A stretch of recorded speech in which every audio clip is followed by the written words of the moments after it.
يقرضوا الله قرضا حسنا فيضاعفه له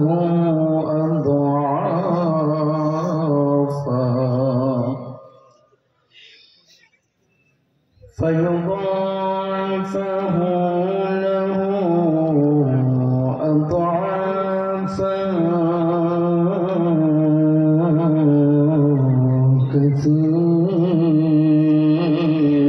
كثيرة والله يقبض ويبسط وإليه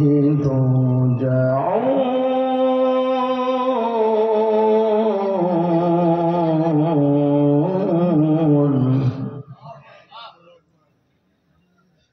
والله يقبض ويبسط وإليه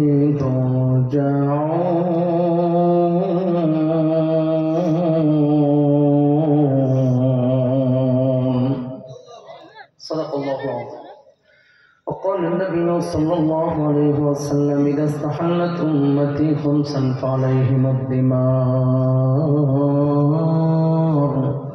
إذا ظهر التلاعب وشربوا الخمور ولبسوا الحرير واتخذوا القيان واقتفى الرجال بالرجال والنساء بالنساء وقال تعالى في شأن حبيبه إن الله وملائكته يصلون على النبي يا أيها الذين آمنوا صلوا عليه وسلموا تسليما درود إبراهيم شوائي পড়ে اللهم صل على محمد وعلى آل محمد كما صليت على إبراهيم وعلى آل إبراهيم إنك حميد مجيد اللهم بارك على محمد وعلى آل محمد كما باركت على إبراهيم وعلى آل إبراهيم إنك حميد مجيد পশ্চিম চরভাগা মাঝিকান্দি মদিনাতুল উলুম নুরানি মাদ্রাসা এলাকাবাসী সবাই ভালো আছেন সুস্থ আছেন তো সবাই কিন্তু সালামের জবাব শুনে মনে হলো আপনাদের সাথে আমার বহু আগের পুরনো শত্রুতা আছে এরকম কোনো বিষয় আছে এই ইতালি নিয়ে যাবো এই 12 লাখ টাকা নিচ্ছে এরপরে পালায় গেছে আমার গ্রামে ফিরে আসে এরকম কোনো ঘটনা আছে যারা দাঁড়িয়ে আছেন আপনাদের সাথে আমার কোনো শত্রুতা নাই ভাই আপনারা মোহাম্মদের মানুষ এত সুন্দর একটা স্মার্ট আয়োজন চারিদিকে কোনো ফাঁকা জায়গায় নেই তার মানে যাতে করে আপনার বসতে কষ্ট না হয় এই জন্য এরকম একটা আয়োজন করা হয়েছে মাহফিল কি বছর প্রতিদিন হয় একদিন দুই দিন হয় তারপর অনেক কপাল পোড়ায় মাহফিল আসতেও চায় না বসতেও চায় না যারা এসেছে আল্লাহর পক্ষ থেকে নির্বাচিত মানুষগুলো এসেছে কথা বলেন ঠিক না এই সমস্ত জান্নাতি বাগানে বসতে কপাল লাগে কি লাগে আরো জোরে কি ইতালি নুরস্তা পাইতে ভিসা পাইতে যেমন কপাল লাগে এই জান্নাতি বাগানের ভিসা পাইতে কপাল লাগে কপাল কপাল ঠিক না সুতরাং কপালওয়ালা মানুষগুলোই কেবল কবুল হয়েছে আল্লাহ বসিয়েছেন যারা দাঁড়িয়ে আছেন আপনাদের জন্য অনেক দোয়া আল্লাহ যেন বসাওয়ালাদের চাইতে আপনাদেরকে আগে মাফ করেন যেগুলো বসে যাবেন আল্লাহ কবুল করেন আমিন বলেন কিন্তু সালামের জবাব সেটা মনে হয়েছে নবীজির সেই হাদিস আল্লাহ নবী বলেছেন কিয়ামতের আগে অনেকগুলো বড় আলামতের মধ্যে একটি গুরুত্বপূর্ণ আলামত হচ্ছে আত-তাসলিমুল খাসা মানুষ বেছে বেছে মানুষকে সালাম দিবে কিয়ামতের আগে জবাব দেওয়া হবে বেছে বেছে আজকাল দেখবেন এই জামানায় সালাম দেওয়ার আগে চেহারার দিকে তাকায় যে এই লোকটা আমার সালামের উপযুক্ত কিনা আরে কথা বলেন আরে কথা বলেন ঠিক কিনা বুঝুন না মনে হয় কথাটা আমার সভাপতি মল্লিক সাহেবকে দেখলে সালাম দেয় বক্তাকে দেখলে দেয় এই ইমাম সাহেবকে দেখলে দেয় খতিবকে দেখলে দেয় চেয়ারম্যান মেম্বারকে দেখলে দেয় একই মানুষ জীবনে কোনো রিক্সাওয়ালা ভ্যানওয়ালা ফকির মিসকিনকে সালাম দিতে চায় না কথা বলেন ঠিক না কেন মালের ভেড়ো ভেড়ো ভেড়ো কথা বলেন আছে না নাই আগে পয়সা ছিল না, এখন থেকে পয়সা হয়েছে, মানুষকে আর মানুষ মনে করে না, সালাম পর্যন্ত দেয় না। যদি বলি যে জীবনে কোনো ফকিরকে সালাম দিয়েছেন কিনা, অনেকে হাত তুলে বলবেন জন্মের পর থেকে সেই সৌভাগ্য এখনো হয়নি। জানতে হবে অন্তরে অহংকার আছে, ঠিক না? ধনী গরিব সবাইকে সালাম দেবেন। বলেন নবীজি বলছেন আফসুস সালাম, সালামের প্রচার করো, প্রসার করো, ভালোবাসা থেকে বাড়িয়ে দেবেন তিনি কে? আল্লাহ। কিছু পোলাপান আছে আপনার এলাকাতে, বাপকে সালাম দেয় না, মাকে দেয় না, মুরব্বীদের দেয় না, মুসল্লিদের দেয় না, হুজুরকে দেয় না, বক্তাকে দেয় না, ইমামকে দেয় না, চেয়ারম্যানকে দেয় না, কিন্তু ভোট খাওয়ালে জুয়ান ছেলে দেখলে মেয়ে দেখলে আরে সালাম দেয়। এই সালামের মাকসাদ খারাপ। কি খারাপ? অমরদের এরকম সালাম দিয়ে 3 দিন পর আবার ফোন নাম্বার চাই, এরকম পোলাপান আছে। এই জন্য যুবক যুবতীদের মধ্যে এভাবে সালাম ফিতনার আশঙ্কা থাকলে ইসলাম নিরুৎসাহিত করে। সুন্দর করে জবাব দেন, আসসালামু আলাইকুম ওয়া রাহমাতুল্লাহ। মাশাআল্লাহ, এটা হয়েছে। কিন্তু কেউ কেউ আপনারা বলছেন ওয়া আলাইকুম সালাম, ওয়া আলাইকুম সালাম বলে কোনো সালাম নাই, বলেন ওয়া আলাইকুমুস সালাম। বলেন আপনারা কেউ কেউ সালাম দেন, আসসালামু আলাইকুম, সালাম আলাইকুম, আসসালাম নাই। আর ইটালি থেকে আসার পরে সালাম দেয় হ্যালো হ্যালো হাই এরকম করে। মুসলমান কখনো হাই হ্যালো দিতে পারে না, মুসলমান সবসময় বলবে আসসালামু আলাইকুম, ঠিক না? সুন্দর করে শিখে যান। আজকে আর কখনো সালাম আলাইকুম বলবেন না, বলেন আসসালামু আলাইকুম। বলেন আল্লাহ কবুল করুন, জোর বলেন আমিন। যদি আপনারা এসেছেন বসেছেন, কিছু কপাল পড়া চায়ের দোকানে বসে, মেলার মধ্যে বসে বসে মাহফিলের সমালোচনা করতেছে, বক্তার সমালোচনা করতেছে, কেউ কেউ আবার বিপদ কমিটির সভাপতির ভূমিকা পালন করতেছে। আচ্ছা না কিছু লোক বক্তাকে আয়োজককে কে টাকা দিয়েছে, কারা আয়োজক, কারা উদ্যোক্তা, এগুলো দেখবেন না। যেখানে কোরআনের কথা হবে, সুন্নাহর কথা হবে, সেখানে মুমিন চলে যাবে। কথা বলেন ঠিক না? ঠিক এই মুহূর্তে আসমান থেকে কিছু ফেরেশতা নেমে আপনাদের উপরে রহমের ডানাগুলো বিছিয়ে দিয়েছে। জোরে বলেন সুবহানাল্লাহ। আর বলছেন আমার ফেরেশতারা দুনিয়ার সব কাজ কর্ম বর্জন করে আরামের ঘুমকে হারাম করে পঙ্গপানের মতো যে মানুষগুলো কোন কোন শীতের মাত্রে প্রাণের মধ্যে ছুটে এসেছে, কি করে কি বলে, কি করে কি বলে, ফেরেশতারা তখন বলে আল্লাহ, এই মানুষগুলো দুনিয়ার সব কাজ কর্ম বর্জন করে আরামের ঘুমকে হারাম করে লেপ কাঁথা কম্বল বর্জন করে কনকনে শীতের রাত্রে ঠান্ডার মধ্যে ছুটে এসেছে শুধুমাত্র আপনার কোরআনের কথা শোনার জন্য। আল্লাহ, এই মানুষগুলো খড়কুটার উপরে বসে আছে, চাটার উপরে বসে আছে, এই মানুষগুলো শুধুমাত্র আপনার জিকির করার জন্য। আল্লাহ রাব্বুল আলামিন তখন বলেন যে মানুষগুলো এই পঙ্গপালের মধ্যে এখানে বসে আছে, মানুষগুলোকে কখনো আল্লাহ রাব্বুল আলামিন দেখছে? এবার ফেরেশতারা বলে আল্লাহ, এই মানুষগুলো কখনো চর্মচক্ষু দিয়ে আপনারা দেখেন নাই, এই মানুষগুলো চর্মচক্ষু দিয়ে দেখাও সম্ভব না। আল্লাহ রাব্বুল আলামিন তখন বলেন যদি দেখতো তাহলে কি করতো? আল্লাহ আপনার গোলামি আপনার দাসত্ব আরো বেশি বেশি করতো, আপনার গোলামি আপনার দাসত্ব বেশি বেশি করতো। এবার আল্লাহ রাব্বুল আলামিন বলেন আমার ফেরেশতারা দুনিয়ার সব কাজ কর্ম বর্জন করে যে মানুষগুলো এখানে এসেছে বসেছে, মানুষগুলো মূলত কি আশা নিয়ে আকাঙ্ক্ষা নিয়ে কি চেয়ে আমার কাছে এসেছে। এবার ফেরেশতারা বলে আল্লাহ, এই মানুষগুলো আপনার কাছে জান্নাত কামনা করে, এই মানুষগুলো আপনার কাছে জাহান্নামের আযাব থেকে মুক্তি চায়। এবার আল্লাহ রাব্বুল আলামিন বলেন সিদ্দুকুম না ফারতুহু, ও আমার ফেরেশতারা তোরা সাক্ষী থাক, দুনিয়ার সব কাজ কর্ম বর্জন করে পঙ্গপালের মতো যে মানুষগুলো কোরআনের ময়দানে শীতের রাত্রে এসেছে বসেছে, আমি তোদেরকে সাক্ষী রেখে বললাম আমি আল্লাহ রাব্বুল আলামিন ওই মানুষগুলোর জীবনের গুনাহ খাতাগুলি মাফ করে দিলাম।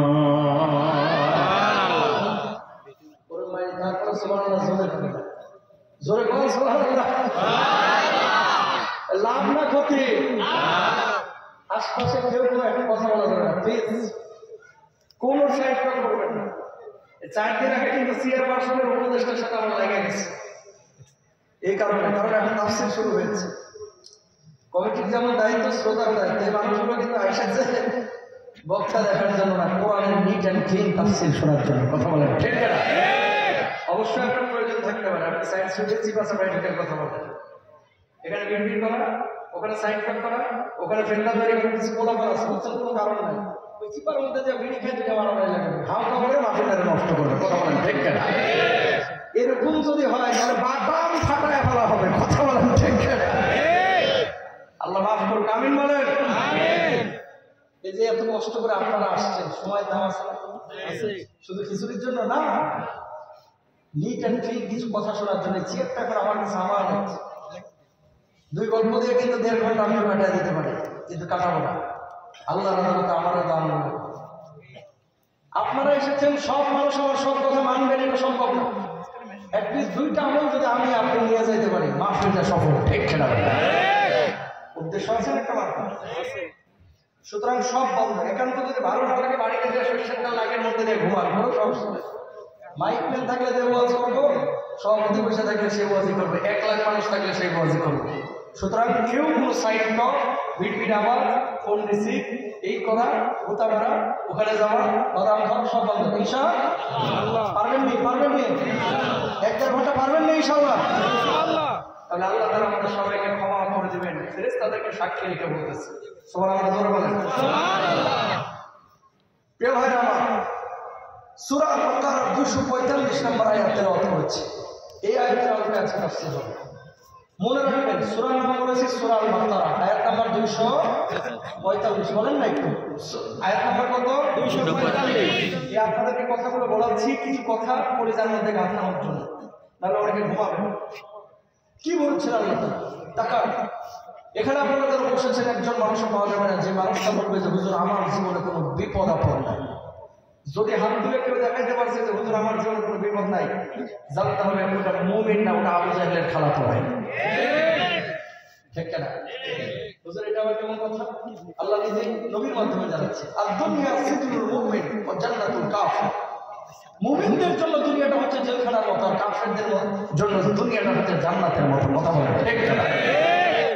ভাইরা, এমন কোন মানুষ না যে মানুষটা জীবনে 2-1 বিপদের মুখোমুখি হয় না।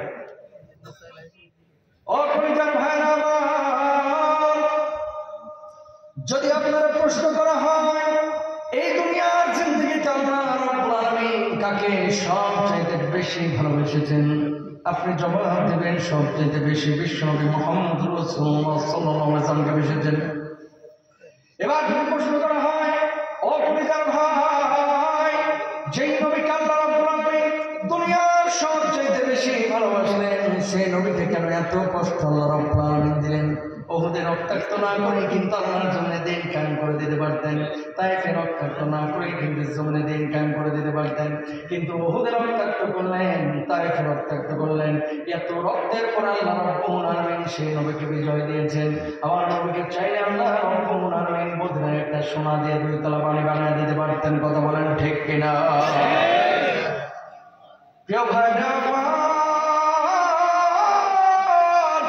সেই নবী বিশ্বনবী মুহাম্মদুর রাসূলুল্লাহ সাল্লাল্লাহু আলাইহি ওয়াসাল্লাম বলে তাকে এত কষ্ট কেন আল্লাহ দিলেন? নিজেই জবাব দিচ্ছেন, আশাদুন নাস বানাআন আল-আনবিয়া। আল্লাহ নবী জবাব দিলেন, এই দুনিয়ার জিন্দেগিতে আল্লাহ রাব্বুল আলামিন সবচেয়ে বেশি ভালোবেসেছেন নবী হামজা আলাইহিস সালাতু ওয়াস সালামকে, আর এই দুনিয়ার জিন্দেগিতে সবচেয়ে বেশি বিপদ আপদ দিয়েছেন আল্লাহ রাব্বুল আলামিন সেই নবীদেরকে। সুতরাং নবীদেরকে যারা ভালোবাসবে, আল্লাহকে যারা ভালোবাসবে, ওই প্রকৃত ঈমানদারদেরকে নবীদের মতো এরকম দুনিয়ার জিন্দেগিতে বিপদ আপদের মুখোমুখি হতেই হবে, ঠিক কিনা? ও পরিবার ভাইরা আমার, এই জন্য আইয়ুবকে আল্লাহ রাব্বুল আলামিন শরীরের মধ্যে ঘা দিয়ে পরীক্ষা নিয়েছিলেন, নূহকে মাছের পেটের মধ্যে পরীক্ষা নিয়েছিলেন, ইব্রাহিম নবীকে আগুনের মধ্যে নিক্ষেপ করে আল্লাহ রাব্বুল আলামিন পরীক্ষা নিয়েছিলেন। দুনিয়ার জিন্দেগিতে আপনার মহল্লার মধ্যে অনেক সময় দেখবেন আপনার হয়েছে স্ট্রোক, ওইদিকে বউ হয়ে গেছে পঙ্গু, ছেলে ইটালিতে ধরা খাইছে, আরেকজন দেখবেন যে কুয়েতের মধ্যে তার আকামা নষ্ট হয়ে গেছে। বিপদ কখন আসে দুনিয়ার জিন্দেগিতে? অনেক সময় চতুর্মুখে বিপদ একজন মানুষের মধ্যে পড়ে, ইমানদার তখন বলে আল্লাহ যে অবস্থায় তুমি আমার রাখছো আমি সে অবস্থাতেই খুশি। আর কিছু কিছু মানুষ আপনার এলাকায় আকাশের দিকে তাকায় বলে, আল্লাহ তুমি কি আমার ছাড়া আর কাউকে দেখো না?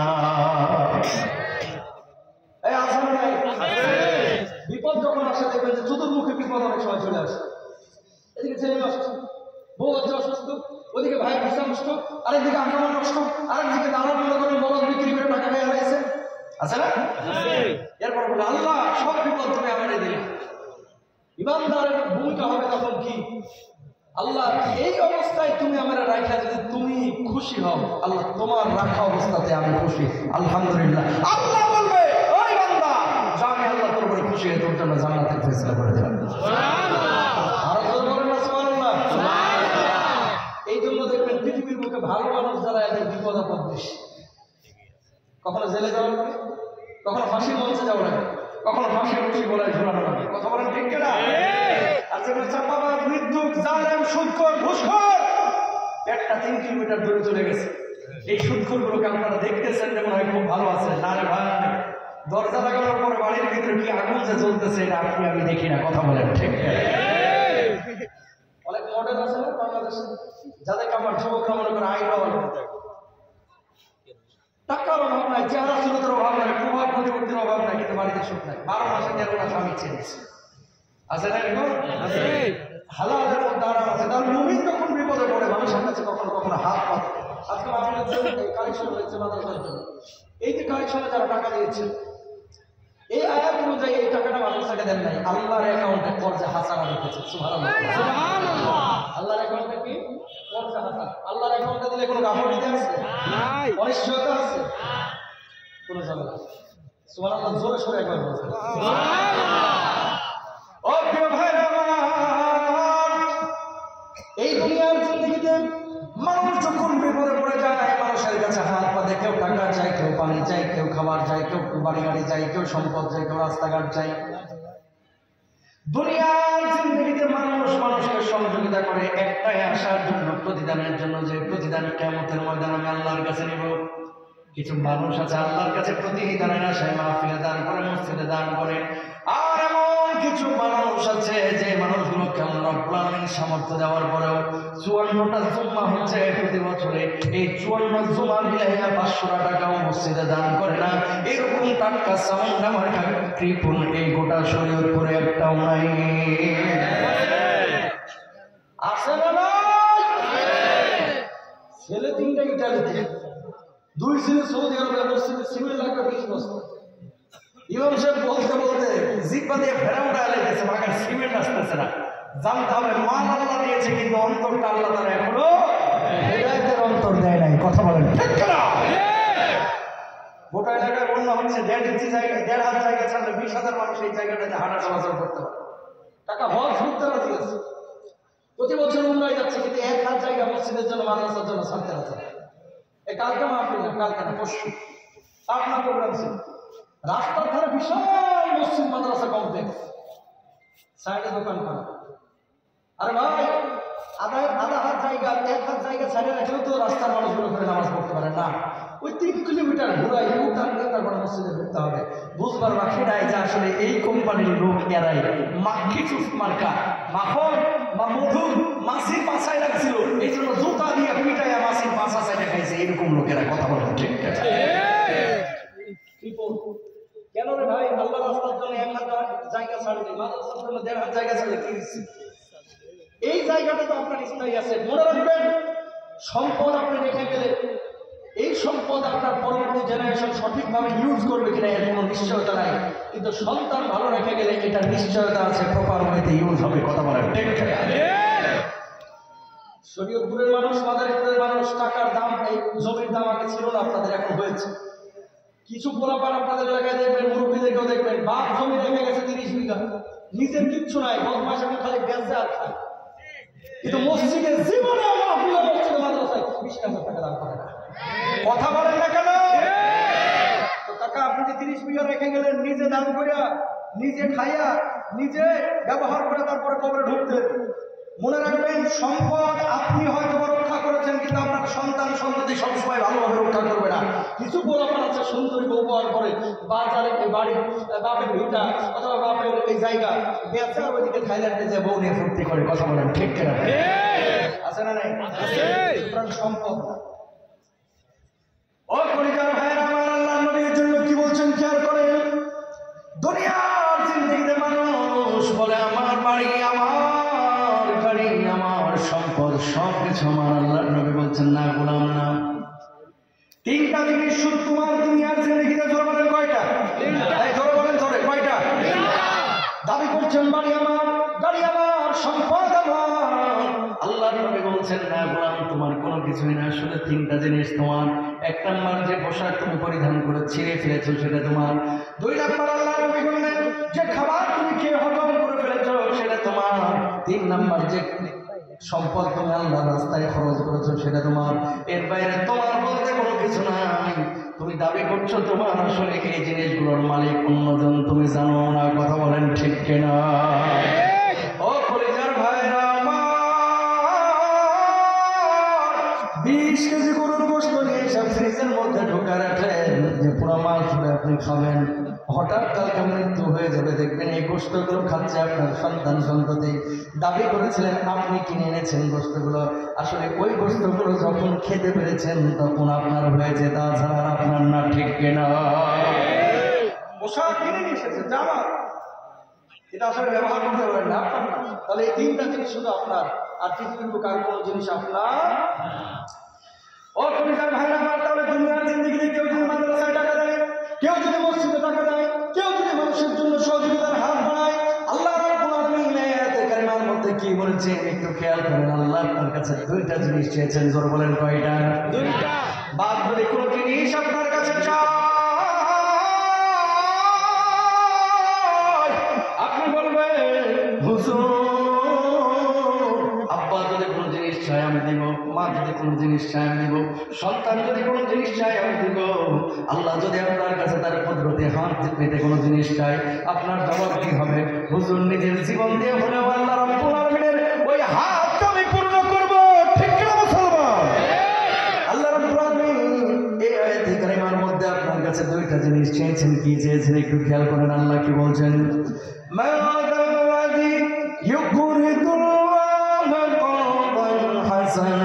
فيضاعفه له أضعافا كثيرا والله يقبض ويبسط وإليه ترجعون।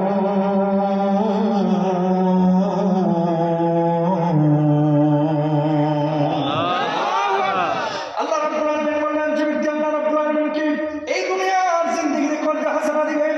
আল্লাহ রাব্বুল আলামিন ওই মানুষটার জন্য কিয়ামতের ময়দানে দ্বিগুণ বদলার ব্যবস্থা করবেন, 3 গুণ বদলার ব্যবস্থা করবেন, 4 গুণ বদলার ব্যবস্থা করবেন। কিয়ামতের ময়দানে আল্লাহ রাব্বুল আলামিন ওই মানুষটার জন্য সর্বোপরি চূড়ান্ত জান্নাতের ফয়সালা করবেন। আয়াতটা যেদিন নাজিল হইল, সাহাবীরা এবার কনফিউশনে পড়ে গেছেন, সন্দেহের মধ্যে পড়ে গেছেন। আসমান বানিয়েছেন আল্লাহ, জমিন বানিয়েছেন আল্লাহ, সব কিছুর মালিক আমার আল্লাহ, কিন্তু মানুষের কাছে আল্লাহ ঋণ চাইল কেন? ইয়া রাসূলুল্লাহ, ইয়া হাবিবাল্লাহ, সব কিছুর মালিক আমার আল্লাহ রাব্বুল আলামিন, সে আল্লাহ কেন আমাদের কাছে ঋণ চাইল? কিছুই তো বুঝলাম না। আল্লাহর নবী জবাব দিল, দুনিয়ার জিন্দেগিতে যেখানে জানের প্রয়োজন সেখানে জান দেওয়া, যেখানে মালের প্রয়োজন সেখানে মাল দেওয়া। আল্লাহ রাব্বুল আলামিন বান্দার মাল আর জানকে ঋণ বুঝিয়েছেন, কর্জে হাসানা বুঝিয়েছেন। জোরে বলেন সুবহানাল্লাহ। ও দরদের ভাইরা আমার, কিয়ামতের ময়দানে আয়াতের তাফসীরের মধ্যে লেখা হচ্ছে এক শ্রেণীর মানুষের কপালগুলো থাকবে খরমাক্ত। আজ আমার কি হয়, আজ আমার কি হয়, আল্লাহ আমার মাফ করবে কিনা। এমন মুহূর্তে আল্লাহ রাব্বুল আলামিন ওই মানুষগুলোকে আল্লাহর আদালতের সামনে দাঁড় করায় বলবে, গোলাম রে কি চাস, কি চাস, কেন চিন্তিত হচ্ছিস, কেন পেরেশান হচ্ছিস? মানুষগুলো বলবে, আল্লাহ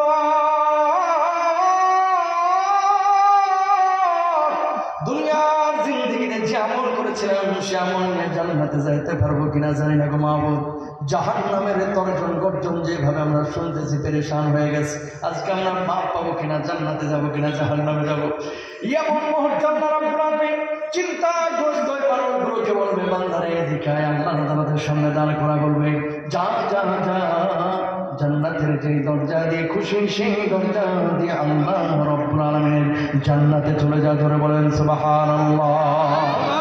এবার বান্দাগুলো বলবে, আল্লাহ দুনিয়ার জিন্দেগিতে কি এমন কাজ করেছিলাম যার জন্য আজকে বিনা হিসেবে জান্নাত দিলেন গো মাহবুব। আল্লাহ রাব্বুল আলামিন তখন বলবে, দুনিয়ার জিন্দেগিতে আমি অসুস্থ হয়েছিলাম, আমার সেবা করেছিস, আমার পানি ছিল না পানির ব্যবস্থা করেছিস, আমার খাবার ছিল না খাবারের ব্যবস্থা করেছিস, আমার রাস্তা ছিল না রাস্তাঘাটের ব্যবস্থা করেছিস।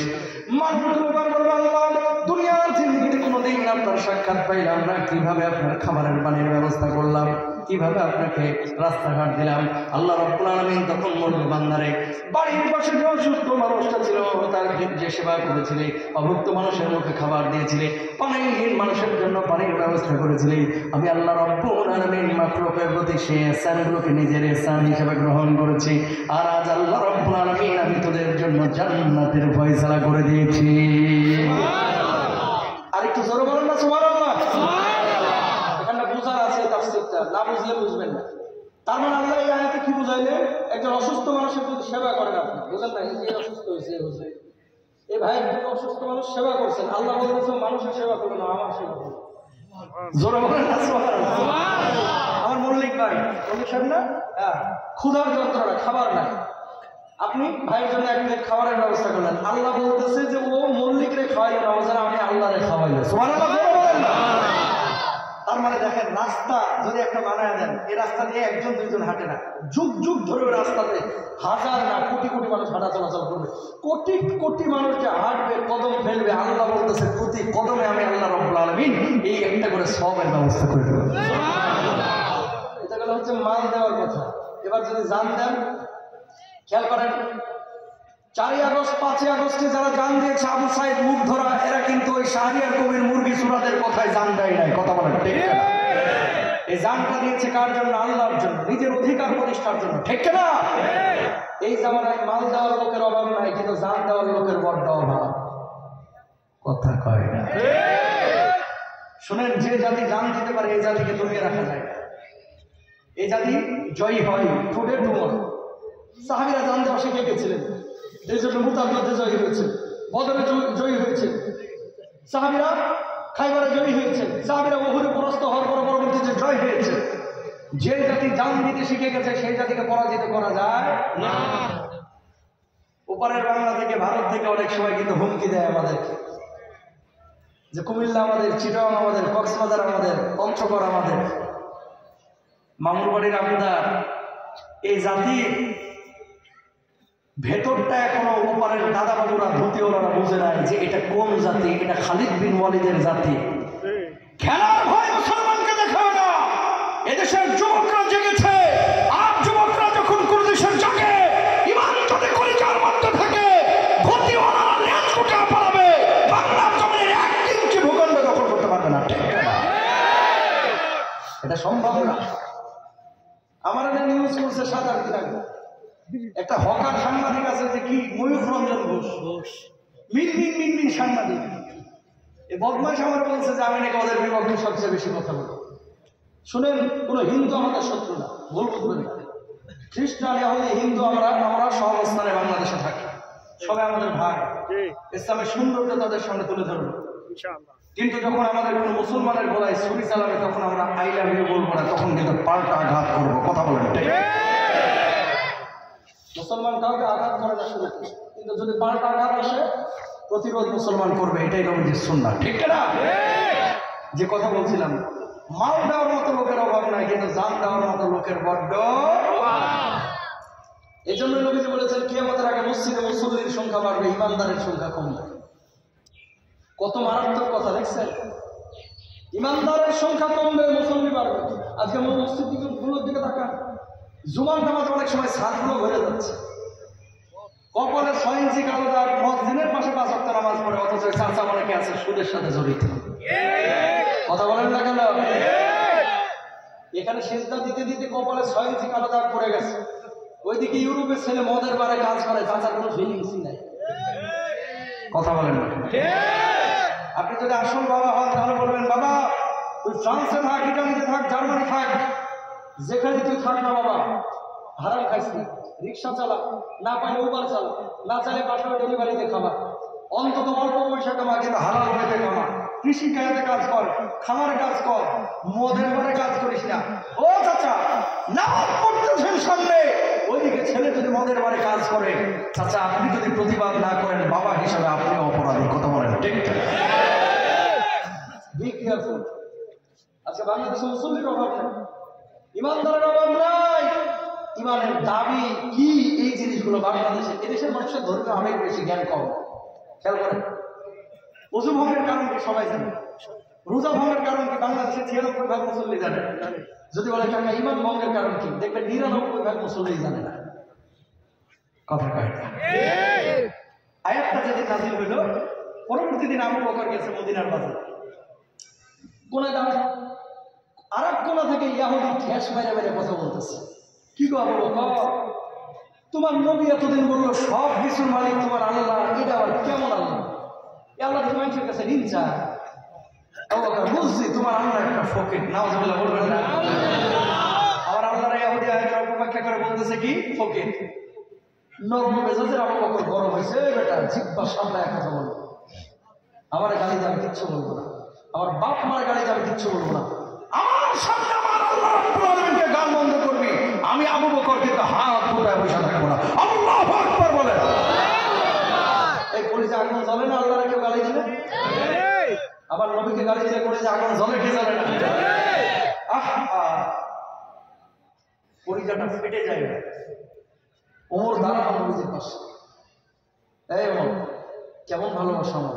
নবী বলতেছে, আল্লাহর নবী আমার সন্তান সন্ততি বাপ মা সম্পদ স্ত্রী পরিজন বাড়িঘর সবচেয়ে বেশি আপনাকে ভালোবাসে। সুবহানাল্লাহ বলেন না? আল্লাহর নবী বলছেন তোমার জানের চাইতে আমাকে বেশি ভালোবাসে। সাহাবীরা তো সত্য কথা বলে, আল্লাহর নবী পৃথিবীর সবচেয়ে বেশি আপনাকে ভালোবাসে, কিন্তু আমার জানের চাইতে না। আল্লাহর নবী বলছে, ওমর তুমি এখনো পূর্ণাঙ্গ ঈমানদার হতে পারো নাই। আল্লাহু আকবার। নবীজি যেমনি কথাটা বলছে, ওমরের চোখ দিয়ে পানি টলমল করতেছে। আল্লাহর নবীকে বললেন, ইয়া রাসূলুল্লাহ, এখন থেকে আমি আমার জীবনের চাইতে আপনাকে বেশি ভালোবাসি। আল্লাহর নবী বললেন, ওমর তাহলে তুমি ঈমানের পূর্ণাঙ্গ স্বাদ পেয়েছো, এখন থেকে তুমি পূর্ণ ঈমানদার হয়ে গেছো। সুবহানাল্লাহ। কি ভালোবাসা। আবু বকর বলতেছে, জিহ্বা সামলায় কথা বলো, আয়াতের অপব্যাখ্যা করতেছিস কেন? তুই মুসলমান না। ইহুদিকে বলতেছে, কেন গালি দিচ্ছিস? আবার বলছে তোমার আল্লাহ ফকির। দ্বিতীয়বার বলছে, তৃতীয়বার যেমনি বলছে তোমার আল্লাহ ফকির, এবার যাইবে কই? ডান হাত দিয়ে টুপি ধরে, বাম হাত দিয়ে টুপি ধরে, ডান হাত দিয়ে ঠাস করে ইহুদির গালে থাপ্পড় বসায় দিয়েছে। জোরে সোরে আল্লাহু আকবার। এবার ইহুদি গালের মধ্যে হাত দিয়া আল্লাহর নবী বিশ্বনবী সাল্লাল্লাহু আলাইহি ওয়াসাল্লামের বাড়ির দিকে দিলেন। দৌড় যাওয়ার পরে বললেন, গো মুহাম্মদ সাল্লাল্লাহু আলাইহি ওয়াসাল্লাম, কি শেখান আপনি সাহাবাদেরকে? কি শেখান? কয় কি হয়েছে? আপনার সাহাবীরা তো ইহুদি ধরে ধরে মারে। কে মারছে তোমারে? আপনার আবু বকর মারছে। আল্লাহর নবী বললেন, আমি বিশ্বাস করি না আমি বিশ্বাস করি না আমার আবু বকর না এভাবে কাউরে মারতে পারে না। ডাকেন আপনার আবু বকর। আল্লাহর নবী এবার ডাক দিলেন, আবু বকর কি শুনলাম তোমার ব্যাপারে, তুমি কি ইহুদিরা মারছো? আবু বকর জবাব দিলেন, ইয়া রাসূলুল্লাহ, ইয়া হাবিবাল্লাহ, এই জানে এমন একটা অন্যায় করেছে যে অন্যায়ের কারণে আমি তারা মারতে বাধ্য হয়েছি। কোনো যে কি অন্যায় করেছে? ওই যে কতদিন আয়াত নাযিল হয়েছিল, মানদাল্লাযী ইউকরিদুল্লাহ কারদান হাসানা, যে ব্যক্তি আল্লাহ রাব্বুল আলামিনকে কর্জে হাসানা দিবে, জানার মাল দিবে, ওই জালেম একবার না, দুইবার না, তিনবার আয়াতের অপব্যাখ্যা করে আল্লাহ রাব্বুল আলামিনকে গালমন্দ করেছে। ওগো নবীজি, ও যদি আমার গালি দিতে কিচ্ছু বলতাম না, আমার বাপ মারে গালি দিলেও আমি কিচ্ছু বলতাম না, কিন্তু আমার সামনে আমার আল্লাহ রাব্বুল আলামিনকে গালমন্দ করবে, আমি আবু বকর হাত গুটায় বসে থাকতে পারি না। জোরে বলেন আল্লাহু আকবার। আল্লাহ নবী বললেন, কিরে ইহুদি, কেন আল্লাহ রাব্বুল আলামিনকে গালমন্দ করেছিস? ইহুদি জবাব দিল, মুহাম্মদ, আপনার আবু বকর মিথ্যা কথা বলছে। আল্লাহর নবী বললেন, কি মিথ্যা কথা বলছে? আমি গালি দিই না, আপনার আবু বকর বানায় বানায় বলতেছে। আল্লাহর নবী বললেন, আবু বকর কি শুনলাম তোমার ব্যাপারে, তোমরা কি মিথ্যা কথা বলতেছো? আল্লাহর নবী আবু বকর জবাব দিলেন, ও নবীজি, ঈমান আনার পর থেকে আবু বকরের জবান দিয়ে কোনোদিন মিথ্যা কথা বাইর হয় নাই। আমি সত্য কথা বলছি, ওই ইহুদি মিথ্যা কথা বলছে।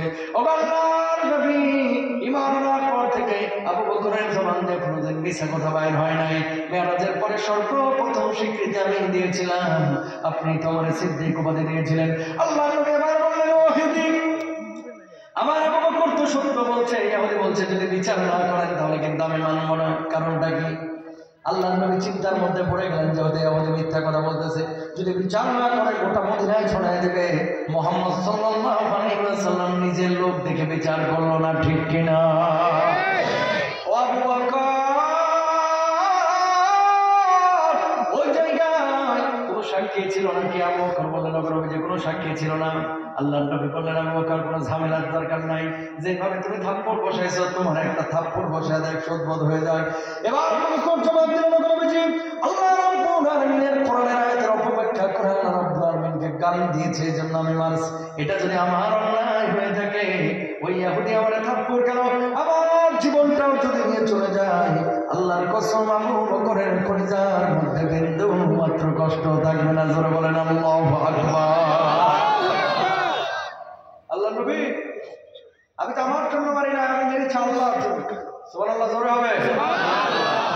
ওই ইহুদি ভাই, সত্যি মারছে না? যেমন মারছে মারা দেয়, রেডি হচ্ছে তোর একদিন আমার একদিন। কে? ইহুদি মারবে করে আবু বকর। যেমনি রেডি হচ্ছে, এখনো মারে নাই, আর শাহজিমে গ্রিন সিগন্যাল চলে গেছে। সুবহানাল্লাহ। আর শাহজিমে আছে কে? আল্লাহ। আরো আসতে বলেন আল্লাহ নামটা। কে? আল্লাহ। আল্লাহ জিবরিল আলাইহিস ডাক দিচ্ছে, তাড়াতাড়ি আয়, দ্রুত আমার হাবিবের কাছে যা, যায় ইহুদির আগে সামলাইতে। আর খবরদার আবু বকরের গাল ধরে ইহুদির হাত স্পর্শ না করে। আল্লাহু আকবার বলে। জিবরিল আমিন আল্লাহর নবী বিশ্বনবী সাল্লাল্লাহু আলাইহি ওয়াসাল্লামের কাছে মুহূর্তের মধ্যে এসে হাজির। ইয়া রাসূলুল্লাহ, ইয়া হাবিবাল্লাহ, কি বিচার আপনি করছেন? আল্লাহ কিন্তু আর শাহজিম থেকে সব দেখছেন। ও জিবরিল আমিন, কি হয়েছে? কি হয়েছে বুঝেন না? আগে ইহুদির সামলা, ইহুদির যেন আবু বকরের না মানে সব কিছু কিন্তু মেসাকার হয়ে যাবে। ইহুদির আল্লাহ নবী বললেন, দাঁড়া, এখন মারিস না। কি হয়েছে জিবরিল আমিন? আপনি সাক্ষী করছিলেন, আল্লাহ রাব্বুল আলামিন আমারে পাঠাইছেন, আবু বকরের পক্ষে দুনিয়ার কোন সাক্ষীর প্রয়োজন নাই। আল্লাহ রাব্বুল আলামিন আর শাহজিম থেকে নিজেই সাক্ষী হয়ে গেছে। সুবহানাল্লাহ। মানুষের পক্ষে সাক্ষী দিচ্ছেন কে? আল্লাহ। এটা ভারত তো বুঝেন তো এই কথাটা, যে একজন সাহাবীর পক্ষে সাক্ষী দিচ্ছেন কে? আল্লাহ। তাহলে তার আমলের কি পরিমাণ হাই লেভেল ছিল, কি পরিমাণ ভারী ছিল। জোরে সোরে হয়ে একবার আল্লাহু আকবার। আল্লাহু আকবার। আল্লাহর নবীকে বলেন, খবরদার যেন না মারে। সাক্ষী করছিলেন আল্লাহ রাব্বুল আলামিন নিজেই সাক্ষী হয়ে গেছে। এই নেন আয়াত 4 নম্বর পারা 13 নম্বর পৃষ্ঠা 16 অংশ। লাকাদ সামিআ আল্লাহু কাওলাল্লাযীনা ক্বালু ইন্নাল্লাহা ফাকীরুন ওয়া নাহনু আগনিয়া।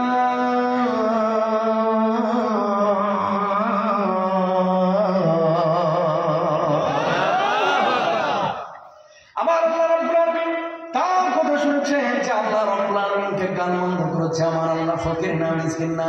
যারা আল্লাহ রাব্বুল আলামিনকে গান বন্ধ করে, কোন কায়নাতের সবচাইতে বড় বড় জালেম ফকির মিসকিন তারাই, ঠিক কিনা? এবার আপনার এলাকায় ঢুকেন, আবু বকর আপনার আমার চাইতে নামাজ কম পড়তো না বেশি? রোজা কম না বেশি?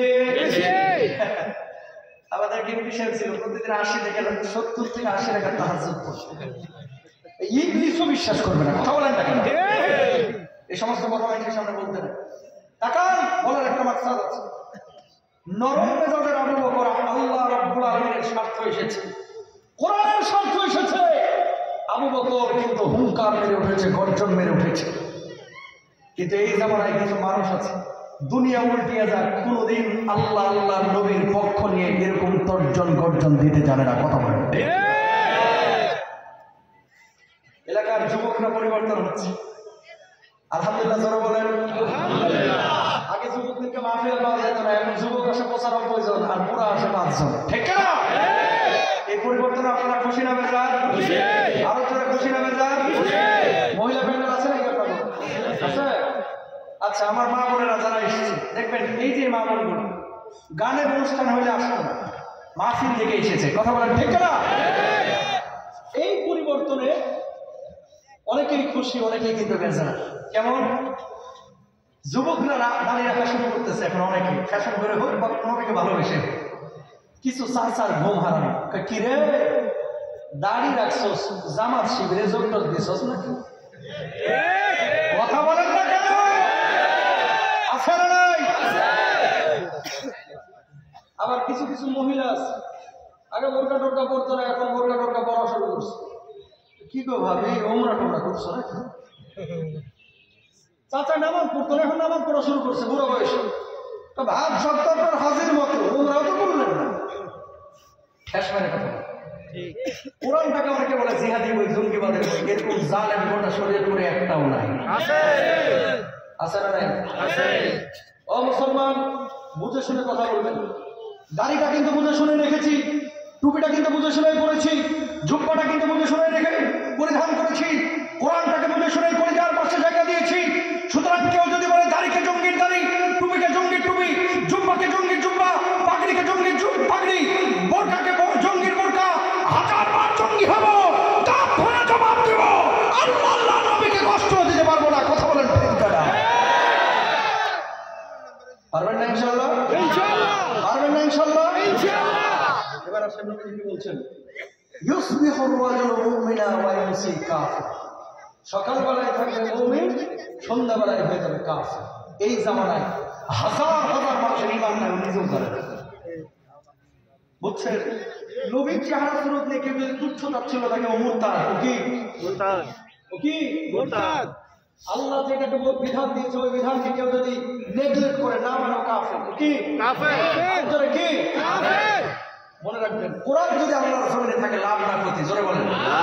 সবাই একমত তো? আমার প্রোগ্রাম ছিল উজবেকিস্তান, সোভিয়েত ইউনিয়নের এক দেশ। ইমাম বুখারী রাহিমাহুল্লাহ কবর জিয়ারত করলাম বুখারায়, দেশ সমর্থন এসেছে। কোরআন থাকলে লাভ কাজ আছে দেখেন। আপনাদের কষ্ট হচ্ছে না তো? কি লাভ কোরআন থাকে একটু দেখেন। হাদিসের কথা তো শুনলেন, কোরআনের কথা শুনবেন। দুনিয়ার একটা উদাহরণ দেখেন। ইমাম বুখারী রাহিমাহুল্লাহ কবর জিয়ারত করে সমর্থন এসেছে, জোহরের নামাজের আযান দিল। এক মসজিদে ঢুকলাম, জোহরের নামাজ পড়ব। মসজিদে ঢুকে দেখতে পেলাম সমস্ত মুসল্লিরা মোবাইল ফোন মানিব্যাগ পেছনে রেখে সামনে নামাজ আদায় করতেছে। মোবাইল মানিব্যাগ পেছনে, নামাজ পড়তেছে কোথায়? আমি চিন্তা করলাম যে কারণটা কি? শত শত মোবাইল মানিব্যাগ, আইফোন, মোটা মোটা মানিব্যাগ পড়ে রয়েছে, পেছনে রাখছে, সামনে নামাজ পড়তেছে। কারণ কি? পরে বুঝলাম নামাজের খুশু নষ্ট হবে, এই জন্য সামনে মোবাইল মানিব্যাগ না রেখে, পকেটে না রেখে, পেছনে রেখে নামাজ পড়তেছে সামনে। চিন্তা করলাম, আল্লাহ বাঁচাইছে যে মসজিদটা ঢাকার গুলিস্তানের কোনো মসজিদ না। কথা বলেন ভাই? আচ্ছা, আমাদের দেশে মসজিদের মুসল্লির জুতা চুরি হয় কি হয় না? গোটা শরীয়তপুরে এরকম একটা ইতিহাস নেই গত 50 বছরে একটা মসজিদে মুসল্লির জুতা চুরি হয়েছে। আছে আছে অভাব, ঠিক না? শরীয়তপুর ঢাকা বলে কথা না, গোটা বাংলার কিছু মুসল্লি ভান করে ঢুকে মুসল্লি, আসলে ওটা বড় ডাকাত, ঠিক না? আপনি সূরা ফাতিহা পড়েন আর বদমাশ চোখ ঘুরে খালি দেখে বাটা কোথায়, ঠিক না? এদেশে মুসল্লির জুতা নিরাপদ না, ওখানে মোবাইল মানিব্যাগ নিরাপদ। কারণ একটাই, কোরআন আছে, চোর নাই। কোরআন নাই তো চোরের আখড়া তৈরি হয়, ঠিক না? রংপুরে মাহফিলে গিয়ে বাথরুমে ঢুকলাম মসজিদে, দেখলাম বদনার গলা ভাঙা, ভাঙা বদনার গলায় শিকল বেঁচে আছে। বোঝেন নাই কথা? আপনারা কি সব ইতালি থেকে এসেছেন? ভাঙা বদনার গলায় শিকল বেঁচে রাখছে, মানে ও বদনাও নিরাপদ। এই বাথরুম কারণ দক্ষিণ গেট, আপনাদের এখান থেকে বেশি করে না যাও, নিচে 100 করে বাথরুম আছে, একটারও লোক আছে কিনে যাবে। মানে যে দেশের মুসল্লিরা, যে দেশের চোরগুলা মসজিদের বাথরুমের জুতা, বাথরুমের সিটকানি লোক সামলাইতে পারে না, ওই দেশে চুরি বন্ধ করতে কোরআনের আইনের বিকল্প নাই। কথা বলেন ঠিক? এটা মসজিদের মুসল্লির চুরির কথা বললাম, আর রাষ্ট্রীয় চোরদের কথা এটা বলার দরকার নেই, এটা আপনারা বুঝে নেবেন।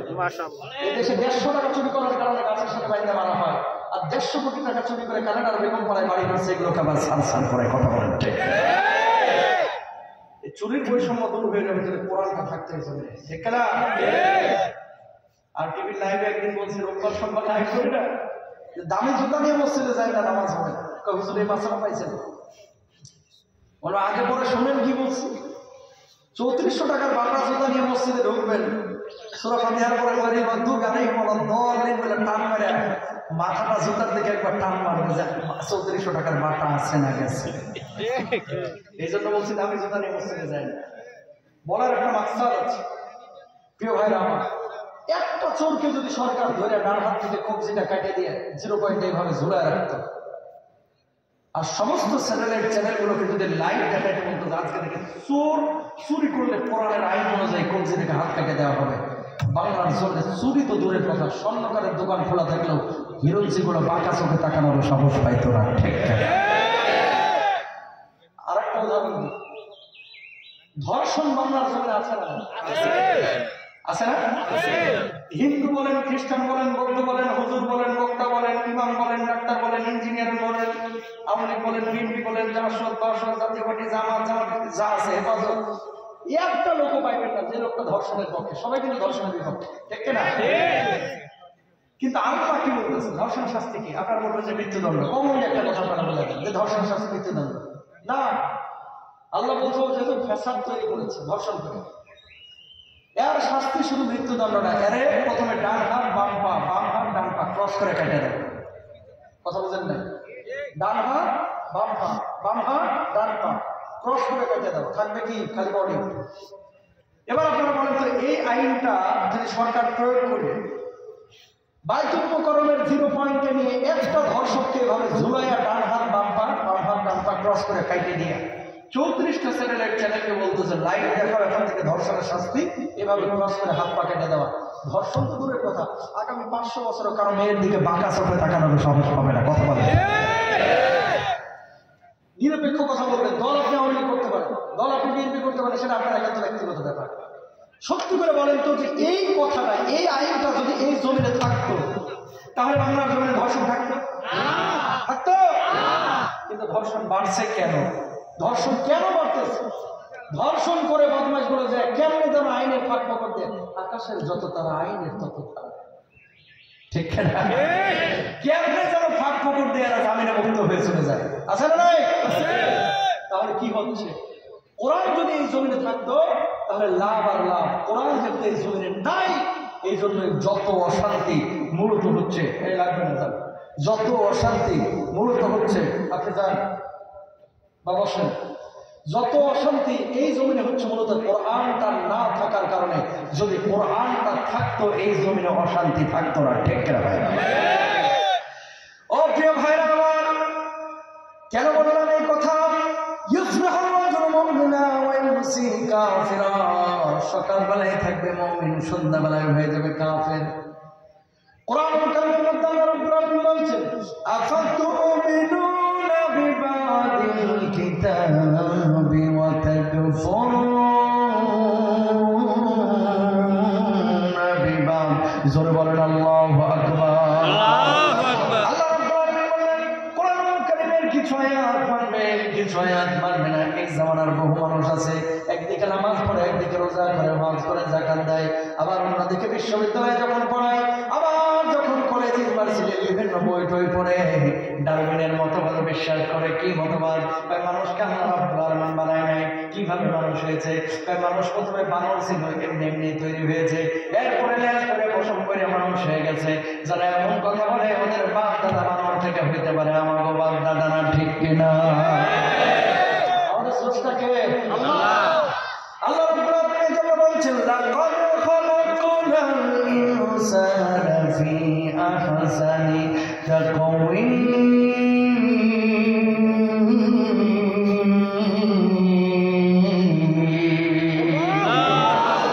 আবার আল্লাহ রাব্বুল আলামিন বললেন সুন্দর আকৃতি দিয়ে আমি আল্লাহ রাব্বুল আলামিন মানুষকে তৈরি করেছি। একবার খেয়াল করেন, আঙ্গুল আমাদের কয়টা? এই ধরে বলেন কয়টা? কল্পনা করেন তো, আঙ্গুল যদি আল্লাহ 5টা না দিয়ে 3টা দিতেন, হাতে টুকরা কিন্তু ধরতে পারতেন না। জোরে শুনে হবে আল্লাহু আকবার। খুব মনোযোগ দিয়ে তথ্যগুলো শুনবেন, এগুলো সব জায়গায় পাবেন না।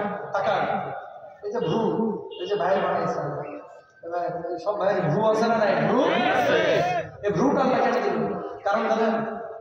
এই ভ্রুটা যদি না দিত তাহলে সূর্যের আলোতে দেখাইতে পারতেন না, এটা ছাতা হিসাবে কাজ করে। আল্লাহু আকবার বলেন। এই ভ্রুটা যদি না থাকতো এটা আলোতে দেখাইতে পারতেন না, এরকম করে থাকতেন। সুবহানাল্লাহ সুবহানাল্লাহ। দাঁত আল্লাহ 32টা দিয়েছে, যদি 32টা দাঁত না দিয়ে একটা উপরে একটা নিচে একটা, ও বুড়া হওয়ার পরে ফিটার পেয়ে থাকা লাগতো। ঠিক কথা কয় না রে? গরুর গোশা ছেঁড়া লাগতো না। খেয়াল করেন, মুখের উপর আল্লাহ তাআলা নাকটা ফিটিং করছে। মুখের উপরে নাকটা দিয়েছে, লেগে রসগোল্লা খান, পোলাও খান, ইলিশ মাছ খান। ইলিশ মাছটা মুখের ভিতরে দেওয়ার পরে ঘ্রাণটার কারণে শানটা বেড়ে যায়। সুবহানাল্লাহ। যদি নাকটা এখানে না থাকে, নাকটা আপনার নিতম্বের উপরে যদি পিঠের নিচে থাকতো তাহলে কিন্তু ঘ্রাণ পাইতেন না, ঘ্রাণ পাইতেন বাথরুমের ঘ্রাণ। খাড়ায় থাকতে পারতেন না। একটাবার কল্পনা করেন না, নাকটাকে যদি আল্লাহ এখানে না দিয়ে ওখানে দিত, মেসাকার হয়ে যেত। চোখ একটা এখানে, আরেকটা দিল পিঠের উপরে, অ্যাক্সিডেন্ট আরো বেশি হইত। কথা কন না? এবার আরেকটা তথ্য দিই, অবাক হবে। এই যে চোখের পাতা আপনারা ফেলতেছেন না, ডাক্তারদের ভাষ্য অনুসারে একজন মানুষ প্রতিদিন চোখের পলক ফেলে 23,040 বার। সুবহানাল্লাহ। মানে প্রতিদিন একজন মানুষ চোখের পলক ফেলে 23,040 বার। বিনা চার্জে পলক ফেলানোর তৌফিক দিচ্ছেন যিনি, তিনি কে? আল্লাহ। একটা হৃৎপিণ্ড প্রতিদিন স্পন্দন দিচ্ছে 1 লক্ষ বারের বেশি। যেদিন আপনার হৃৎপিণ্ডের স্পন্দন বন্ধ হয়ে যাবে, আপনার নামের শুরুতে মরহুম বসে যাবে, মানুষ আপনাকে লাশ বলবে। ঠিক না? পেটের মধ্যে এটা আপনি খাওয়াইলেন, কত কি খাইতে তো পারলাম না, আয়োজন করছে আমার কি ভাই, জাহাঙ্গীর ভাই, বাড়ির ভাই, মহিলাগুলো পরিশ্রম করছে। আসলে নতুনদের মহম্মদ করে দেয়, কিন্তু সবাই তো খায় না। খাইছে 2-3টা। আমি যে কথাটা বোঝানোর জন্য বলতেছি, এই যে শাক, আবার চিংড়ি, আবার ইলিশ, গরু, খাসি, হাঁস, মুরগি একসাথে খাচ্ছেন, হজম কিভাবে হয়? পেটটার মধ্যে আল্লাহ তাআলা 2 থেকে 2.5 লিটার অ্যাসিড উৎপাদন করে প্রতিদিন। এটা আপনি জানেন না? এই অ্যাসিডটার কাজ হচ্ছে 24 ঘন্টা আপনার খাবারটাকে প্রক্রিয়াজাত করে আপনার এই শক্তিটাকে আলাদা করা, মলমূত্রকে আলাদা করা, এরপর আপনার বডির জন্য এটাকে যথাযথভাবে তৈরি করা। ধরে বলেন আল্লাহু আকবার। ইশারা কার? আল্লাহ। আরেকটা উদাহরণ দিই, আপনি অক্সিজেন দিচ্ছেন আল্লাহর কাছে প্রতিদিন 1.4 কিউবিক মিটার। বর্তমান হসপিটালের তথ্য অনুযায়ী 1.4 কিউবিক মিটার অক্সিজেনের মূল্য হচ্ছে প্রতিদিন 24,000 টাকা, ঢাকা মেডিকেলের তথ্য অনুযায়ী। তো 1.4 কিউবিক মিটার অক্সিজেন যদি 24,000 টাকা একদিনে আল্লাহর কাছ থেকে ফ্রি নেন, তার মানে 1 মাসে আল্লাহর কাছ থেকে ফ্রি অক্সিজেন নিয়েছেন আপনি প্রায় 7 লক্ষ টাকা। সুবহানাল্লাহ বলেন। সুবহানাল্লাহ। আমার কিউরিসিটি জানলো, তাহলে 60 বছর একটা মানুষ হায়াত পাইলে আল্লাহর কাছ থেকে ফ্রি অক্সিজেন নিয়েছে কত টাকা? বাংলা টাকায় কনভার্ট করলে আসে 54 কোটি টাকা। আল্লাহু আকবার বলেন। আল্লাহ। মুসলমান এবার বলেন, এই জমিটার মালিক কে? আসমানের মালিক কে? খাওয়াচ্ছে কে? সুতরাং আল্লাহর জমিন ব্যবহার করে, আসমান ব্যবহার করে, আল্লাহর অক্সিজেন ব্যবহার করে দুনিয়ার কোনো মানুষের গোলামি, চামচামি, দালালি মুসলমান করতে পারে না। ঠিক না? গোলামি হবে কার? আল্লাহ। সুবহানাল্লাহ। জোরে হবে সুবহানাল্লাহ। এরপর কেমনে বানাইলেন আল্লাহ? রব্বুল আলামিন সূরা মুমিনের মধ্যে বলছেন, সুম্মা খালাকনাল নুতফাতা আলাকাতান ফাখালাকনাল আলাকাতা মুদগাতান ফাখালাকনাল মুদগাতা ইযামান ফাকাসাওনাল ইযামা লাহমা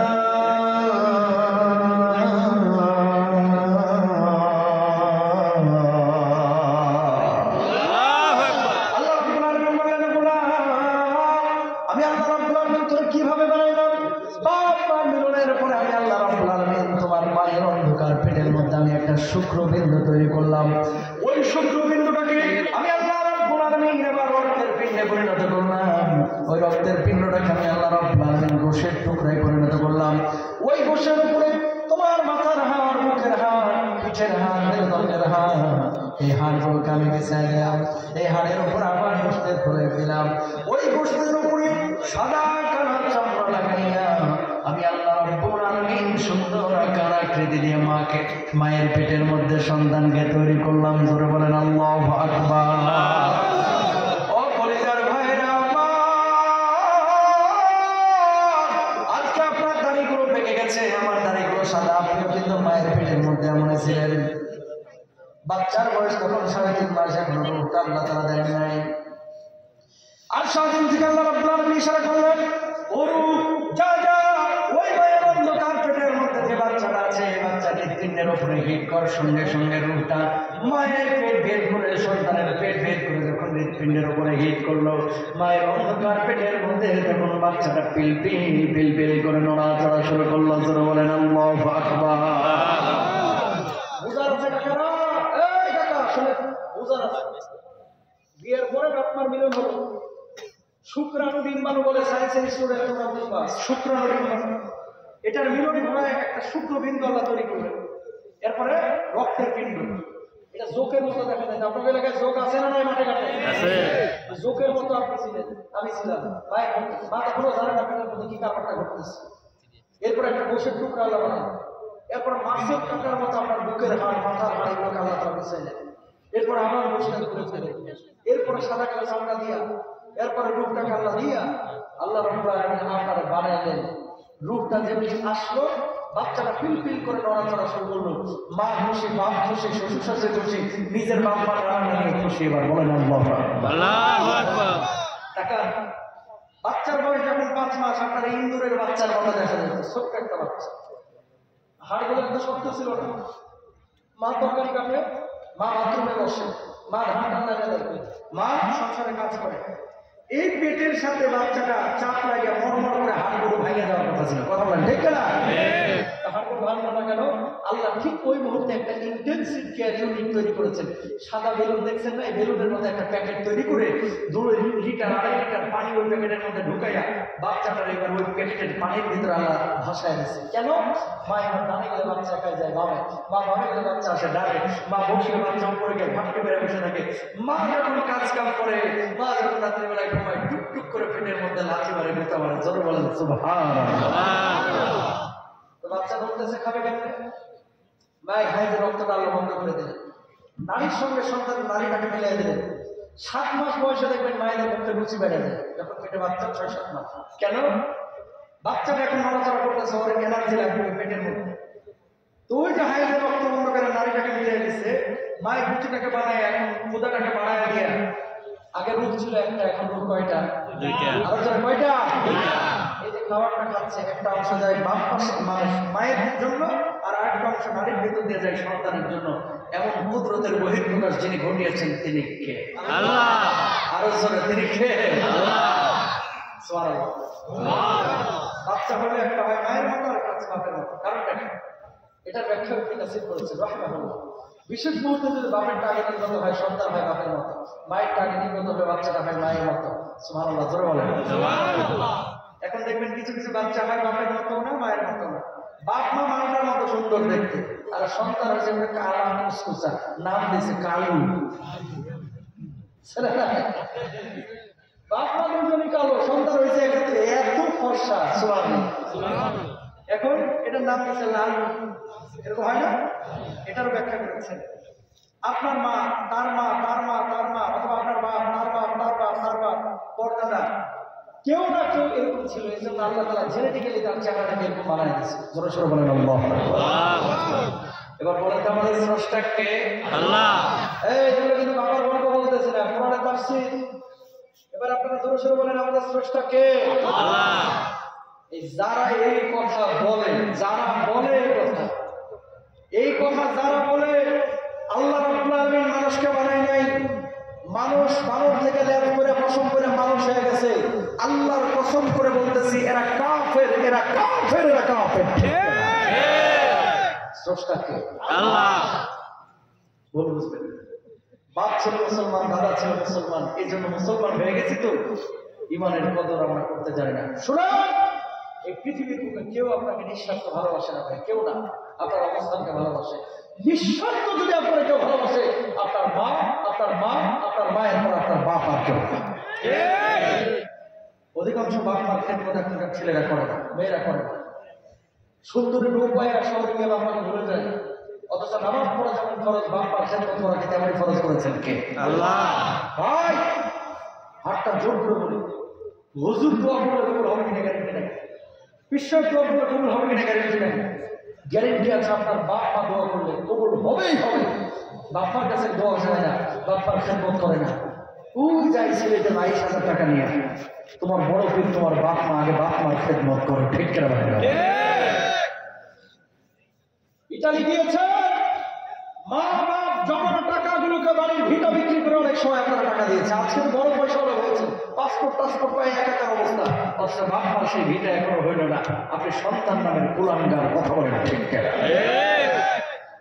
পৃথিবীর বুকে আপনার মা অনেক কষ্ট করেছে ভাই, এই জন্য আল্লাহ বলছে ওয়াহানা আলা ওয়াহা। তোমার মা যন্ত্রণার উপর যন্ত্রণা সহ্য করেছে। যেদিন দুনিয়ার মুখ দেখেছেন ভাই, আপনার বাপের হাতটা ধরে আপনার মা মাফ চেয়েছিল।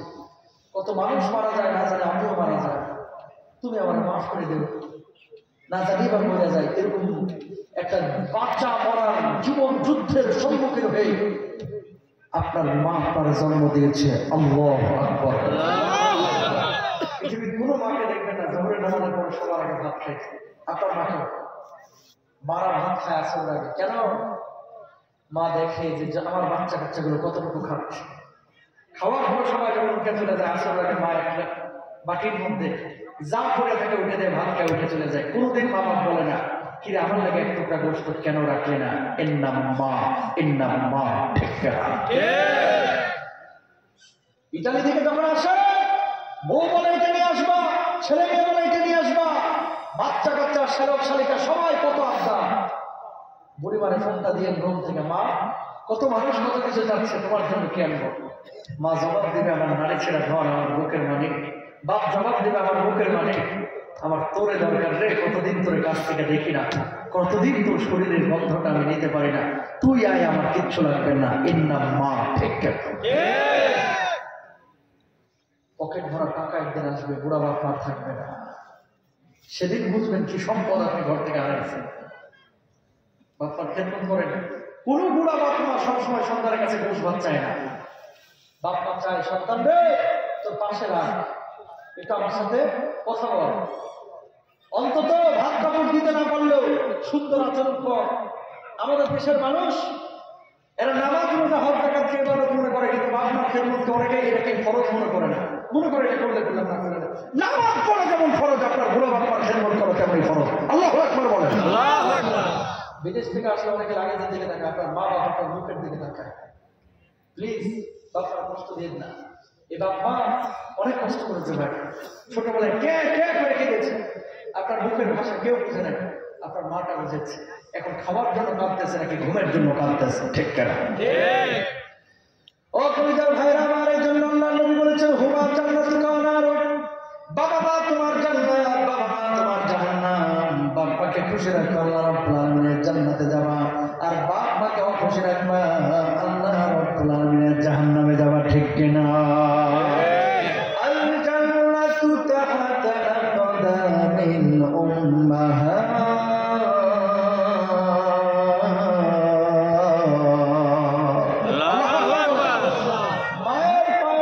সন্তানের হয়েছে। আল্লাহ রাব্বুল আলামিন কি বললেন? ওয়া কাদা রাব্বুকা আল্লা তা'বুদু ইল্লা ইয়্যাহু ওয়া বিল ওয়ালিদাইনি ইহসানা।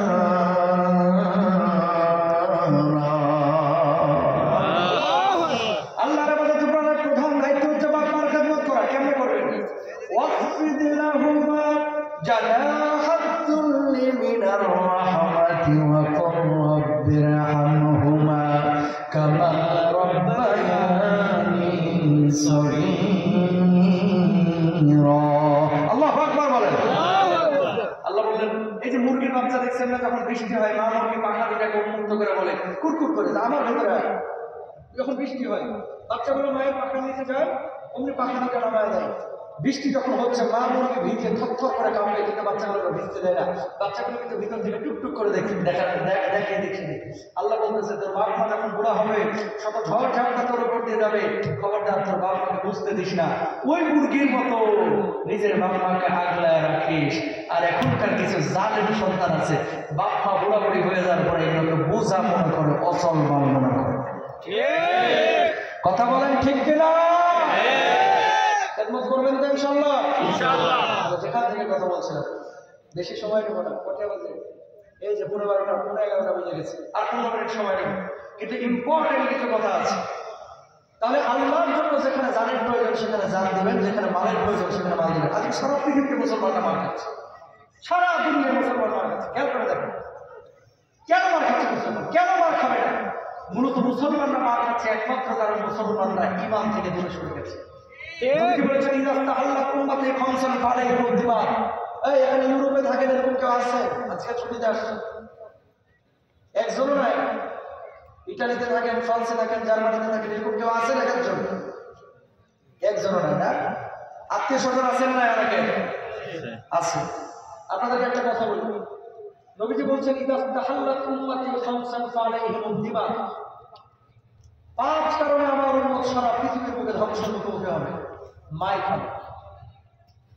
আজকে যারা ইউরোপ আমেরিকা আপনাদের আত্মীয় স্বজন আছে তাদের কাছে মেসেজ গুলো পৌঁছে দেবেন, বাবা তুমি যেখানেই থাকো না কেন তোমার বড় পরিচয় তুমি ইমানদার, তুমি মুসলিম, এটা বলে দেয় ঠিক না?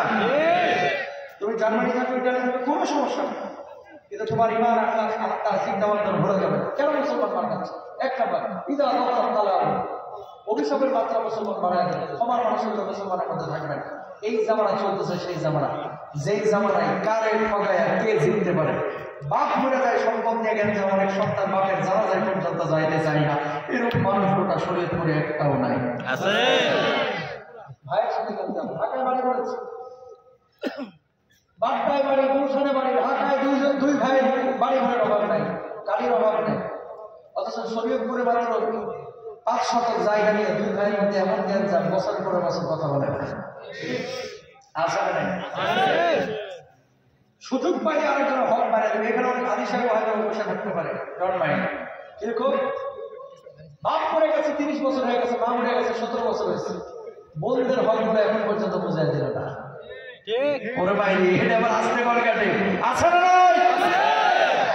বোন যে হিস্সাটা পাইতো পৈতৃক ভিটাতে, এলাকার জমিনে বাপের ভিটাতে, এই হিস্সাগুলো বোঝা যায় না। ভাইরা তোমরা বছরা খাইতেছে, পাইতো 20 লাখ দিয়েছে 2 লাখ, হ্যাঁ বাপের বাড়ির সম্পদ দিতে হয় না, বড় মুসলিম ভাব ভাইরা। হাদিস সাহেব আপনারা বলি 36 বার বড় হজ করে আল্লাহর জান্নাতে যাইতে পারবেন না যদি নিজের বোনদের ভাইদের অথবা আরেকজনের হক নষ্ট করেন। কথা বলেন ঠিক কিনা? এই দেখেন 2টা পাপ আছে আল্লাহর আদালতে, যেটা অজামিনযোগ্য অপরাধ, আল্লাহ ক্ষমা করবে না। কয়টা? একটু জোরে বলেন কয়টা? ধরেন ভুলে জেনা করে ফেলেছেন, আল্লাহ মাফ করে দেবে, তওবা করে। নামাজ পড়েন নাই 2 দিন, আল্লাহ মাফ করে দেবে, তওবা করে। মদ খেয়ে ফেলছেন, আল্লাহ মাফ করে দেবে। আরেকটা মেয়ের দিকে খারাপ নজরে তাকাইছেন, আল্লাহ মাফ করে দেবে। ভাই এই সমস্ত পাপগুলো ক্ষমার জন্য খালি আল্লাহ বলেন চোখের পানি, আল্লাহ আর করবে না। চোখের পানিটা বের হয়ে গায়ে স্পর্শ করার আগে আল্লাহ মাফ করে দেবে, সুবহানাল্লাহ। কিন্তু এই 2টা পাপ আল্লাহ মাফ করবে না। 1 নাম্বার হচ্ছে বান্দার হক নষ্ট করা। তাহলে মাফ পাওয়ার উপায় কি? তওবা না? তওবা দিয়ে কোনো মাফ না। মাফ পাওয়ার উপায় একমাত্র উপায় হচ্ছে যার হক মারছেন তার হক বুঝাই দিতে হবে। মাইন্ড করেন না, আপনাদের এই অঞ্চলে মাদারীপুর শরীয়তপুরে একটা বড় পাপিষ্ঠ সিন্ডিকেট আছে। কি সিন্ডিকেট? এরা বলে যে 5 লাখ টাকা দেন, ছেলে ইটালি পাঠাই দেবে, বেশি লাগবে না, 8 লাখ। কোনটা? বডি চুক্তি বলো আছে না? 8 লাখ নেওয়ার পরে হারাম করে নিয়ে যায় লিবিয়ায় ফেলে। লিবিয়াতে ফেলার পরে দালালরা মারে, কিডন্যাপ করে, অত্যাচার করে, কারেন্ট শক মারে, এদিকে ভিডিও কল দেয়, আরো 20 লাখ না দিলে কিন্তু ছেলের মেরে ফেলা। এরকম জালেম আছে না নাই? জোরে বলে। এরা যদি বুঝতো যে এটা কি লেভেলের পাপ, আল্লাহর কসম করে বলছে, রিক্সা চালায় খাইতো, তারপর এই পাপে পা বাড়াইতো না। কথা বলে ঠিক না? এই হাতটা জোর করে বলতেছে যুবকদের কাছে, এই শরীয়তপুর মাদারীপুরের অনেক ভাইরা এই যে সাগর পথে আপনারা ইউরোপে যাইতে চান, কখনো এটা করবেন না। মনে রাখবেন রিস্কের ফাইসালা আসমানে হয়, জমিনে না। কত মানুষ ইউরোপে গেছে, কত মানুষ পানিতে ডুবে মারা গেছে। আপনি যদি এই কাজ করতে গিয়ে পানিতে ডুবে মারা যান, এটাকে আত্মহত্যা বলা হবে, আল্লাহ জাহান্নামে যাওয়া লাগবে। কারণ জানেন যে এই পথ পাড়ি দেওয়াটা আপনার জন্য কঠিন। আপনি গেলেন কেন? ট্রেনের সামনে ঝাঁপ দিতে আমরা বলছি আপনার, এখন ঝাঁপ দিয়ে বলতেছেন নসিবে থাকলে মরবো না, আমরা মরবো না। তো ঝাঁপ দিলে তো মরবেন, এটা তো জানা কথা, কাটে যাবেন না। আপনি দিলেন কেন? খবরদার কাজ করে করবেন, খবরদার আমার জন্য হক পাবেন। আরেকজনের কাছ থেকে এভাবে টাকা নেবেন না। আপনি টাকা দিচ্ছেন, হারাম খেয়ে মনে করতেছেন খুব আরামে থাকবেন, লিখে নিয়ে যান, আজকে কথাগুলো লিখে নিয়ে যান। আল্লাহর কসম 3 বার বলবো, আপনারা বলতে পারেন আল্লাহর কসম, আল্লাহর কসম করে বলতেছি, এই ধরনের দালালি করে হারাম খায়া না ছেলে পেলে মানুষ হয়, না নিজে ভালো থাকা যায়। কথা বলেন ঠিক কিনা? হারাম খায় মনে করবেন ছেলে মেয়েকে বড় আল্লাহ বানাবেন না, এত সোজা। বউয়ের পেট থেকে যদি মিজান আনসারীকে বাইর করতে চান, খালেদ সাইফুল্লাহকে বাইর করতে চান, আল্লামা সাইদিকে বের করতে চান, ওই পেটের মধ্যে হালাল খাবার দিতে হবে, হালাল খাবার। ঠিক না? হারাম খায় কখনো সন্তান ভালো হবে না। খাবেন না হারাম? কোন মানুষের হক কখনো নষ্ট করবো না, ইনশাআল্লাহ। ইনশাআল্লাহ কখনো না, কখনো না। আরেকজন হক মানব না। 2 নম্বর অজামিনযোগ্য অপরাধ আল্লাহর আদালতে ইশরাক বিল্লাহ, আল্লাহর সাথে কাউকে শরীক করা, যেটা এই জামানায় বেশি চলতেছে। কিরকম বলেন হুজুর? কিরকম? বস্তিতে যায় না, যদি বলা হয় অমুক মাজারে গেলে মনের আশা পূরণ হয়ে যাবে, দেখবেন ওই মাজারে গিয়ে পড়ে থাকা আছে না? কিছু কিছু লোক আবার এমন কথা বলে, হুজুর নামাজ পড়ি না, কিন্তু সেই মান কি তাজা আছে, টাটকা শয়তান। হুজুর কিন্তু অন্য হুজুর 18 জন নবীর কবর আল্লাহ তাআলা আমাদের জিয়ারত করেছে, আলহামদুলিল্লাহ। কতজন? স্বপ্ন যাবে না। রমজানের একটা প্রোগ্রাম দেখেন না আপনারা, কাফেলা নবী রাসূলদের বিভিন্ন এলাকা আমি টেলিভিশনে ঘুরে ঘুরে দেখাই, ইফতারিরা হুজুর সেই হুজুর 18 জন নবীর কবর জিয়ারত করলাম, কোন নবীর কবরে দেখলাম না সিজদা দিতে, কোনো কিছু চাইতে। বাংলাদেশে বিভিন্ন ওলিয়া উলিয়াদের মাজার, ওলিয়া উলিয়াদের কোনো দোষ নাই, আল্লাহ আলহামদুলিল্লাহ, ওনারা আমাদের পরিচার করতে মাথার মতো মাজারে যাবেন জিয়ারতের জন্য, কোনো কিছু চাওয়ার জন্য না, চাইবেন কার কাছে? আল্লাহর কাছে। নূর নবী নাম শুনছেন? জি।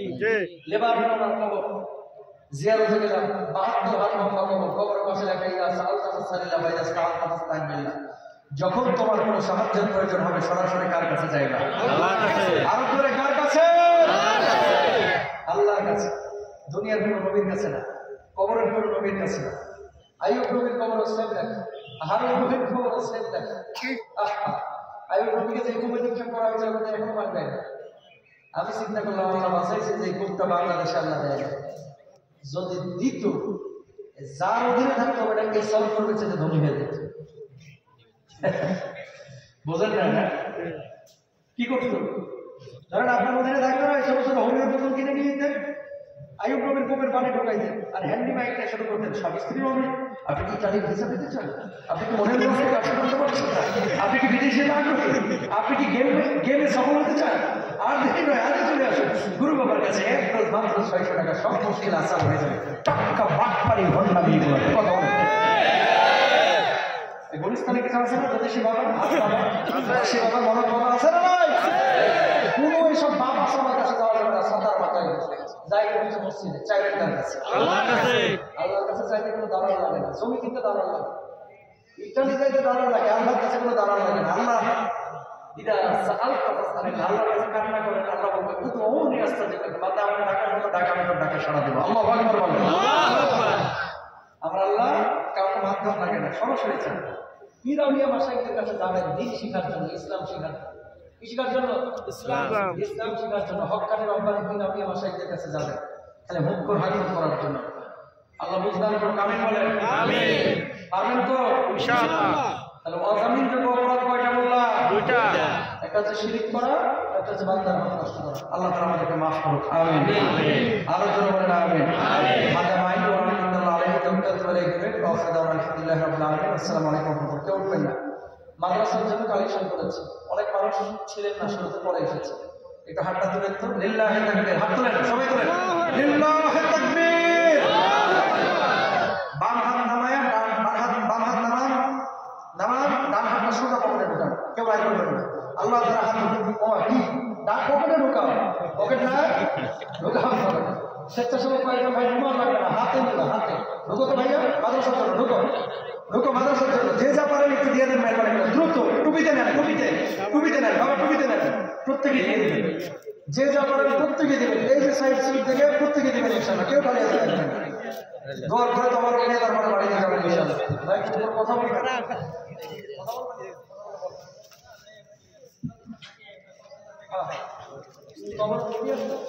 আচ্ছা তোমরা নিয়ে